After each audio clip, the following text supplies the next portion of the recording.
balita ngayong araw. Maraming salamat, Nef. Ngayon ating kilalanin kung sino nga ba si Jose Protasio Rizal Mercado y Alonso Realonda o sa mas dinaikling Dr. Jose Rizal. Jose Protasio Rizal Mercado y Alonso Realonda o mas kilalang Dr. Jose Rizal. Siya ay ipinanganak noong 19 ng Hunyo, 1861 sa Calamba, Laguna.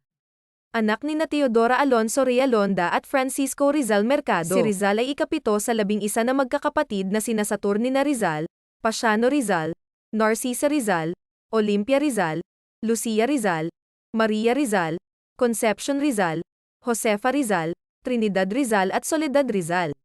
Susunod, isang mag-aaral ang hinangaan ng nakakarami.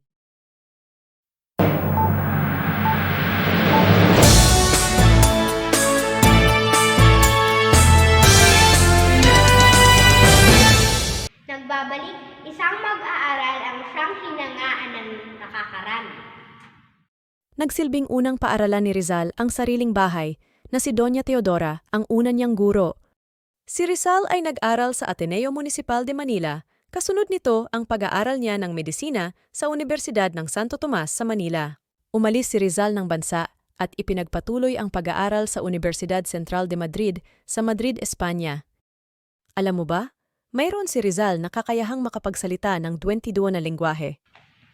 Tama!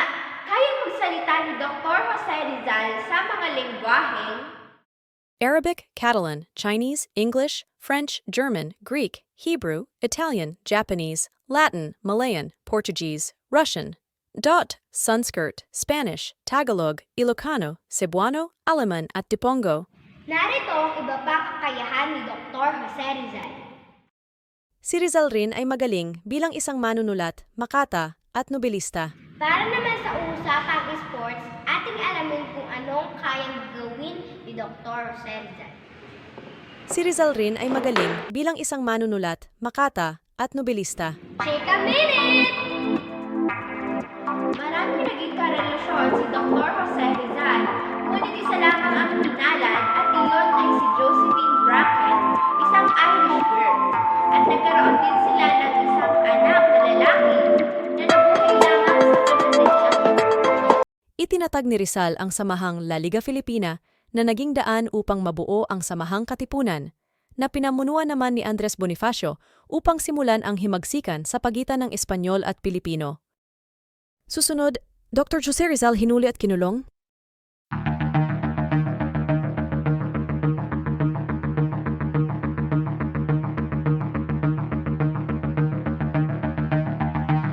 Si Dr. Jose Rizal ay hinuli sa kasong Crime of Rebellion pabalik ng Pilipinas upang harapin ang kanyang kaso sa korte.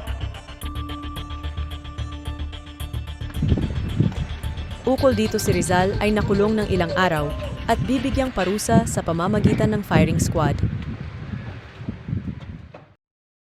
Nagpausbong ng damdaming nasyonalismo ang kaniyang mga nobela na pinamagatang Noli Me Tangere at El Filibusterismo. Disyembre 30, 1896, ang araw kung saan pinatay si Dr. Jose Rizal sa pamamagitan ng firing squad sa Bagumbayan, ngayon ay tinatawag na Luneta sa Maynila. 2, 1, rolling!